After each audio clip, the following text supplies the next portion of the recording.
Super blockbuster movie, ಹಾಲಿವುಡ್ಗಿಂತ ಚೆನ್ನಾಗಿದೆ movie. Super blockbuster, 3000 crores. Super. Amitabh Bachchan, Ashwatthama character, Kamal Haasan Kali character super.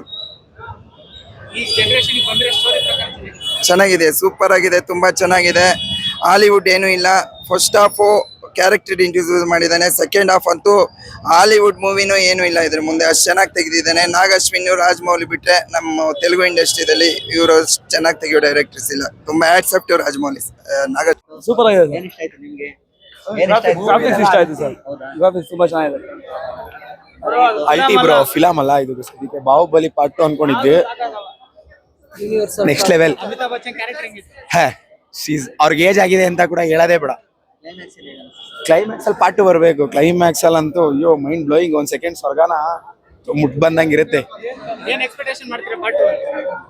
Expectation part 2 ನಿನ್ನೇನಿದೆ same story ಏನಿದೆ. ಆದ್ರೆ ಏನಾದ್ರೆ Prabhas character ಇನ್ನು ಮಾತಾಡಂಗೆ ಇಲ್ಲ. ಕಿರ್ಚಿ ಏನ್ ಅನಿಸ್ತು? ಸಕ್ಕತ್ತಾಗಿದೆ ಬ್ರೋ. ಏನ್ ಇಷ್ಟ ಆಯ್ತು? ವಾಪಸ್ ಮಹಾಭಾರತ ಎಲ್ಲ ತೋರಿಸಿದಾರೆ ಬ್ರೋ. ಏನು ನಾರ್ಮಲ್ ಹೊಸ ಲೈಫ್ ಮತ್ತೆ ಮಹಾಭಾರತ ಇಟ್ಕೊಂಡು ತೋರಿಸಿದ್ದಾರೆ. ಚೆನ್ನಾಗಿದೆ, ಎಲ್ರು ಬಂದ್ ನೋಡಿ ಅಂತ ಹೇಳ್ತೀವಿ. ಹಾ, ಮಸ್ತಾಗಿದೆ. ನಾನು ಫಸ್ಟ್ ಟೈಮ್ ಈ ತರ ತೆಲುಗು ಮೂವೀಸ್ಗೆಲ್ಲ ಬಂದಿರೋದು. ಸಕಲಾಗಿದೆ, ಮಸ್ತಾಗಿದೆ ಬ್ರೋ. ಇಲ್ಲ, ಗ್ರಾಫಿಕ್ ಎಲ್ಲ ತುಂಬಾ ಚೆನ್ನಾಗಿ ಮಾಡಿದ್ದಾರೆ, ತುಂಬಾ ಎಕ್ಸ್ಟ್ರಾರ್ಡಿನರಿ ಆಗಿದೆ. ಬಟ್ ಆದ್ರೆ ಪಾರ್ಟ್ 2 ಬಂದಾಗ ನೋಡ್ಬೇಕು ಅದು ಇನ್ನ ಯಾವ ತರ ಇದೆ ಅಂತ. ತುಂಬಾ ಸಸ್ಪೆನ್ಸ್ ಆಗಿ ಮಾಡಿದ್ದಾರೆ. ಬಟ್ ಇಲ್ಲ, ಸೂಪರ್ ಆಗಿದೆ, ಎಕ್ಸ್ಟ್ರಾರ್ಡಿನರಿ ಎಲ್ಲ ಪ್ರತಿಯೊಂದು ಚೆನ್ನಾಗಿದೆ. ಬಟ್ ಏನಂದ್ರೆ ಕ್ಲೈಮ್ಯಾಕ್ಸ್ ಇನ್ನ ಅದು ತುಂಬಾ ಸಸ್ಪೆನ್ಸ್ ಆಗಿ ಕೊಟ್ಬಿಟ್ಟವ್ರೆ. ಬಟ್ ಅದು ನೆಕ್ಸ್ಟ್ ಲೆವೆಲ್ ನೋಡ್ಬೇಕು ಪಾರ್ಟ್ 2 ಅಲ್ಲಿ. ಏನಿಲ್ಲ, ಇಂಡಿಯನ್ ಸಿನಿಮಾದಲ್ಲಿ ಸ್ಟಾರ್ ವಾರ್ಸ್ ಅದು ನೋಡ್ತಿದ್ವಿ ಮುಂಚೆ. ಅದನ್ನ ಇಲ್ಲಿ VFX ಅಲ್ಲಿ ಎಕ್ಸ್ಪೆರಿಮೆಂಟ್ ಮಾಡಿದ್ದಾರೆ. ನಮ್ಗೆ ಏನಂದ್ರೆ ಮಹಾಭಾರತ ಸ್ವಲ್ಪ ಅಷ್ಟು ನೀಟಾಗಿ ಗೊತ್ತಿಲ್ದಲ್ಲ ಇದ್ರಿಂದ. ಸೊ ನಾನ್ ತೆಲುಗು ಪೀಪಲ್ ಇದ್ರೆ ಸಬ್ಟೈಟಲ್ ಅಲ್ಲಿ ನೋಡಿಲ್ಲ ಅಂದ್ರೆ ಕ್ಲೈಮ್ಯಾಕ್ಸ್ ಎಲ್ಲ ಅಷ್ಟು ನೀಟಾಗಿ ಗೊತ್ತಾಗಲ್ಲ.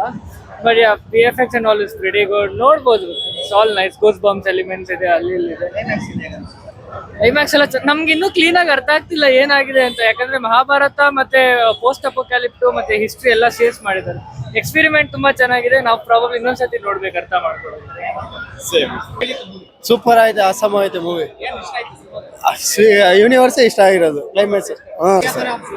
ಸ್ಟೋರಿ ಎಲ್ಲ ಈ ಜನರೇಷನ್ 2898 ಅಂದ್ರೆ ಸ್ವಲ್ಪ ಫ್ಯೂಚರಿಂದ ಸೊ ಸ್ಟೋರಿ ಎಲ್ಲ ಕೇಳಲ್ಲ. ನೀವೇ ಫಿಲ್ಮ್ ಅಲ್ಲಿ ನೋಡಿದ್ರೆ ಚೆನ್ನಾಗಿರುತ್ತೆ. ನನಗೆ ಹೇಳಕ್ ಚೆನ್ನಾಗಿರಲ್ಲ. Thank you so much. ಅವ್ರ ಪರ್ಫಾರ್ಮೆನ್ಸ್ ತುಂಬಾ ಇದೆ. ಅವ್ರದ್ದೇ ಮೇನ್ ರೋಲ್ ಆಕ್ಚುಲ್ ಆಗಿ. Thank you so much. Super ಆಗಿದೆ. ಸೂಪರ್ ಭಯ. my show climax is very highlight goosebumps scenes. Yeah, it's very good. And Prabhas last film is very excellent. You will get the goosebumps in the movie. That's all. Top. First ಸ್ವಲ್ಪ slow ಆಗಿತ್ತು.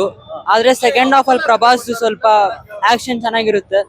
ಸ್ವಲ್ಪ ಹಳೆ ಕಾಲದ type ಆಗಿ ಕಾಣಿಸ್ತು. Amitabh Bachchan character ತುಂಬಾ important. ನಾನು ಜಾಸ್ತಿ ರಿವೀಲ್ ಮಾಡೋಕ್ಕಾಗಲ್ಲ. ಫುಲ್ ಹಾಲಿವುಡ್ ತರ ಸ್ಟಾರ್ ವಾರ್ಸ್ ಅದೆಲ್ಲ ಮಿಕ್ಸ್ ಮಾಡಿ ಚೆನ್ನಾಗಿ ಮಾಡೋರೆ. ತುಂಬಾ ಚೆನ್ನಾಗಿದೆ, ತುಂಬಾ ದೊಡ್ಡ ಹಿಟ್ ಆಗುತ್ತೆ. ಸ್ಟೋರಿ ಸ್ವಲ್ಪ ಸ್ಲೋ ಅಂತಾನೆ ಹೇಳ್ಬೇಕು. ಎಲ್ಲ ಗೊತ್ತಿರೋದೇ, ಪುರಾಣದ ಬಗ್ಗೆ ಗೊತ್ತಿರೋದು, ರಾಮಾಯಣ ಮಹಾಭಾರತದ ಪೋರ್ಷನ್ಸ್ ತುಂಬಾ ಚೆನ್ನಾಗಿದೆ. ಮಗ್ಳಿಗೆ ತೋರಿಸ್ಬೋದು.